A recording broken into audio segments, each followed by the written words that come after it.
Hello everyone, I'm Joshua Clement and today I'm going to talk to you about how to fix a carpet after the threads have been pulled out. Now this is a very simple process. We'll be having to push the threads back into the padding or the mesh underneath the carpet and getting them to stay there. For this job, we'll be using some carpet glue and a regular ink pen with cap. So here we have our thread that has been pulled out.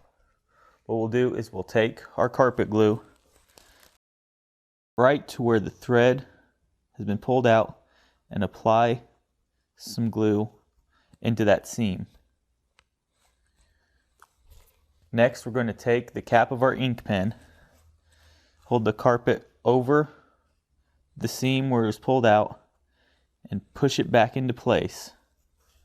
After we get it down into the fibers of the carpet, we're going to hold it there with our finger, allowing that glue to get all around the fibers and hold it down in there.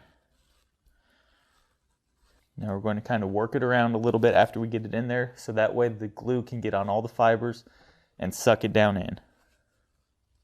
Now after you get your fibers to stay there, we're going to take the glue and push down on the fibers and apply a little bit of glue right on top.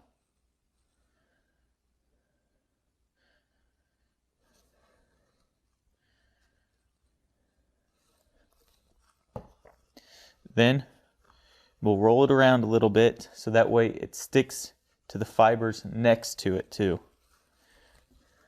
Now this fix is going to take a while to dry, so you want to make sure that nobody is walking on it and no vacuum sweeper is going over it. You want to make sure that it thoroughly dries for about 24 hours. Now there might be a few stray fibers that you can go back and glue down a little bit later, but this beats having to replace an entire section of carpet and having to seam that in. Thank you all for watching, and good luck with this project.